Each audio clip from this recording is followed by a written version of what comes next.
जय श्री कृष्ण। श्री कृष्ण कदम कदम पर व्यक्तियों को सचेत करते रहते हैं।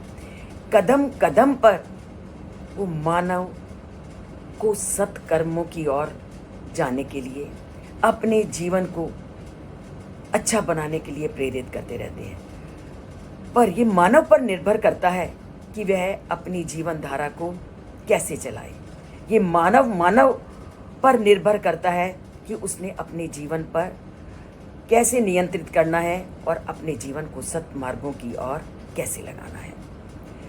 ईश्वर तो केवल रास्ता दिखाता है, उस रास्ते पर कितने लोग चलते हैं, कितने लोग अच्छे मार्ग का सेवन करते हैं, कितने मध्यम मार्ग का तो कितने निम्न मार्ग का। पर ईश्वर तो सबको एक जैसा उपदेश देता है। कक्षा में भी अध्यापक सबको एक समान पढ़ाता है और कदम कदम पर वो छात्रों को ये सीख देता है कि ये ठीक है, ये गलत है। पर आप देखिए कि उस गुरु का भी हर शिष्य पर अलग अलग प्रभाव पड़ता है।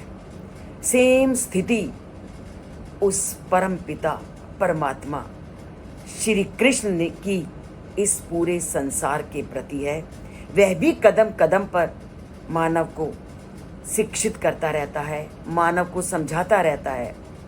पर अब ये मानव पर निर्भर करता है कि वो कितनी चीज़ों को उसमें से ग्रहण करता है और किसको अपने जीवन में धारण करता है। आज फिर उसी तथ्यों का वर्णन करते हुए श्री कृष्ण आज के श्लोक में कहते हैं, आशास्त्र विहितम घोरम तप्यन्ते ये तपो जनः दंभ अहंकार संयुक्ता काम राग बल अन्विता। अब क्या है बेटा, आप संसार में देखते हो और ये इस तरह के अजूबे हर एक व्यक्ति ने अपनी जिंदगी में देखे होंगे। तो उन्होंने तभी श्री कृष्ण को ये सब चीजें मालूम थी कि लोग ऐसा करेंगे और ऐसा करते हैं। कैसा? आशास्त्र विहितम, कि जिनका वर्णन शास्त्रों में नहीं किया गया, कि जिन तथ्यों का वर्णन शास्त्रों में नहीं किया गया, ऐसे नियमों का, ऐसे उस परम पिता परमात्मा तक पहुंचने का प्रयत्न लोग करते हैं। क्या करके? घोरम तप्यन्ते ये तपोजना, कठोर तप करके। आपने अपने आसपास उस परम पिता परमात्मा की, उसको कोई भी नाम दो, उसकी आराधना करने के लिए कुछ लोगों को एक पांव पर खड़े होकर तपस्या करते भी सुना होगा या चित्रों में देखा होगा।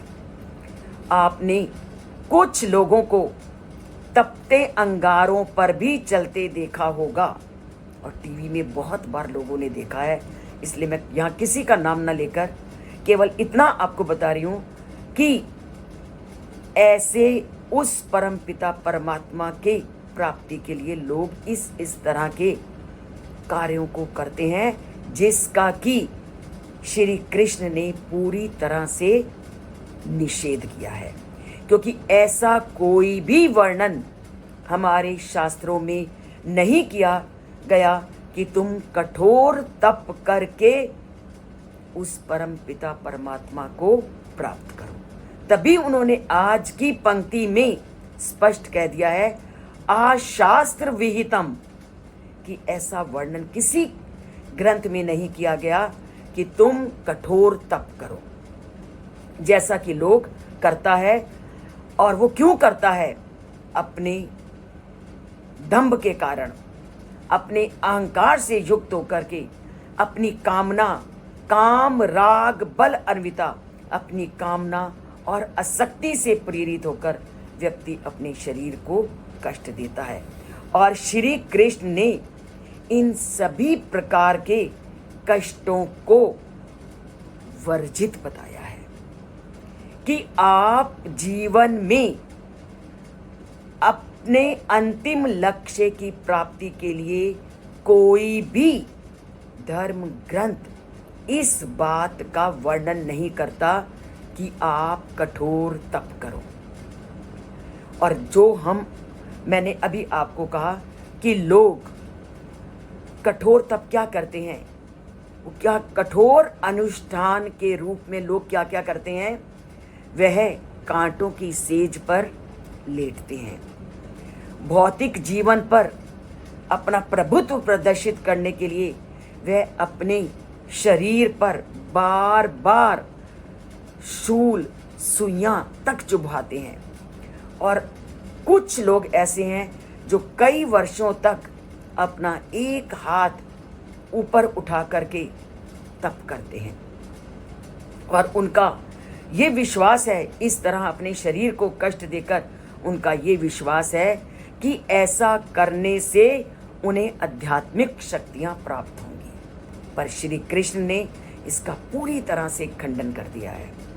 और कुछ लोग आप क्या करते हो, सूर्य की ओर निरंतर देखते रहते हैं और वो उनकी आस्था क्या है, इससे उनको आध्यात्मिक शक्ति प्राप्त होगी और बिना सोचे समझे वो अपने नेत्रों को कष्ट देते हैं।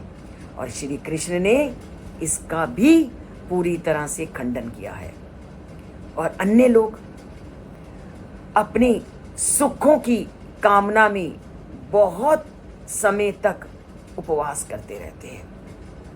आपने देखा होगी कि कई लोग 10-10 दिनों तक केवल एक लौंग और एक चम्मच पानी के माध्यम से 10 दिन तक कठोर तपस्या करते हैं और अपने शरीर को निस्तेज कर लेते हैं। श्री कृष्ण ने पूरी तरह से इसका खंडन किया है। वो कहते हैं कि हे अर्जुन, तुमने मुझसे लोगों की स्थिति के विषय में पूछा था कि जो लोग शास्त्रों की विधि निषेधों की उपेक्षा करते हुए श्रद्धा के साथ आराधना करते हैं, किंतु ऐसी श्रद्धा ज्ञान के मूल तत्व से वंचित होती है।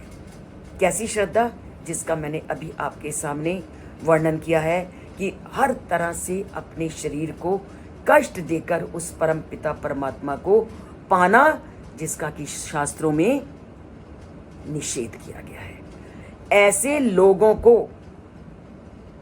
अपनी पद्धतियों की प्रभाविकता में दृढ़ विश्वास होता है और जो ऐसा करते हैं, एक पांव पर खड़े हो गए, सूर्य की तपस्या की, आंखों को सूर्य के आगे कर लिया, आग के अंगारों पर चले, बहुत दिनों तक भूखे प्यासे रहे, तो ये क्या है?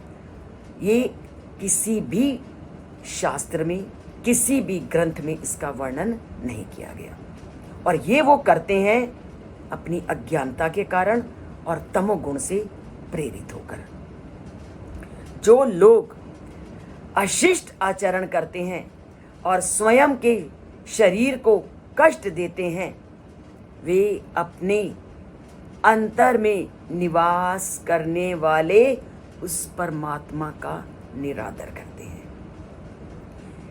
तो श्री कृष्ण ने पूरी तरह से आज ये स्पष्ट कर दिया कि हमारे किसी भी धर्म ग्रंथों में अपने शरीर को कष्ट देने का वर्णन ही नहीं किया गया। अपने शरीर को अनेक प्रकार की यातनाओं को झेलने के लिए उन्होंने पूरी तरह से व्यक्ति को उसका निषेध कर दिया। वो कहते हैं कि आप मन से, मन की शुद्धता से केवल उस परमात्मा का स्मरण करो और जो मैंने आपको 26 दिव्य गुण बताए हैं उनको अपने जीवन में धारण कर लो, तो आप अपने लक्ष्य को प्राप्त कर लोगे। और बिल्कुल मैं श्री कृष्ण के इस तथ्य से सहमत हूं। आप ये देखिए कि जब हम एक दिन किसी व्रत का अनुष्ठान करते हैं, आगे पीछे चाहे हम खाएं या ना खाएं, पर जब व्रत होता है तो हमारी नज़र यही होती है कि कब वो व्रत पूर्ण होगा तो हम ये खाएंगे। तो अगर इस तरह की इच्छाओं को रख करके हम ये व्रत रखते हैं, तो श्री कृष्ण कहते हैं कभी कष्ट मत दो अपने शरीर को। आप वही करो जो आप इस शरीर को शांत रखते हुए उस परमात्मा के साथ जुड़ सकते हो। जब आपका शरीर स्वस्थ होगा, जब आपका शरीर शांत होगा, तभी आप उस परमात्मा से आप जुड़ सकोगे। क्योंकि स्वस्थ शरीर में ही स्वस्थ मन का निवास होता है, और जब मन स्वस्थ होगा तभी वो परमात्मा के साथ जुड़ेगा। स्वस्थ शरीर एवं स्वस्थ मनसा वासा। और जब मन स्वस्थ है तो अपने आप वो परमात्मा से जुड़ जाएगा। शरीर में पीड़ा है तो कैसे आप उस परमात्मा को याद करोगे? जब आप बीमार होते हो तो कभी परमात्मा का नाम बहुत कम निकलता है, और जब हम ठीक ठाक होते हैं तभी तो मुंह से परमात्मा का नाम लेते हैं। तो इसलिए श्री कृष्ण कहते हैं कि सबसे पहले मन को स्वस्थ रखो, शरीर को स्वस्थ रखो। तो आज से शारीरिक यातनाओं को हम अपने शरीर पर नहीं लाने देंगे। शारीरिक यातनाओं को ना करते हुए मन को स्वस्थ रखते हुए उस परमात्मा से अपना नाता जोड़ेंगे। तो जोड़ते हैं उस परमात्मा से अपना नाता इस चैनल से जुड़कर। उसको एक बार सब्सक्राइब करके, लाइक के लिए अब मैं नहीं कहूँगी, आपकी मर्जी है, लाइक कीजिए या ना कीजिए। तो पॉजिटिविटी तो लानी ही है, स्वीकारात्मक दृष्टिकोण लाना है, तो अपने आप हमारे हाथ सभी अच्छाइयों की ओर बढ़ते जाएंगे। जहाँ एक कदम आपने पॉजिटिविटी के लिए बढ़ाया, वहीं आपके हाथ, आपका मुंह, आपकी शारीरिक क्रियाएं अपने आप सबकी अच्छाइयों में लगने लगेंगी। तो सब में अच्छाइयाँ ढूंढते हैं और परमात्मा से नाता जोड़ते हैं, शारीरिक कष्टों से बचते हैं। जय श्री कृष्ण।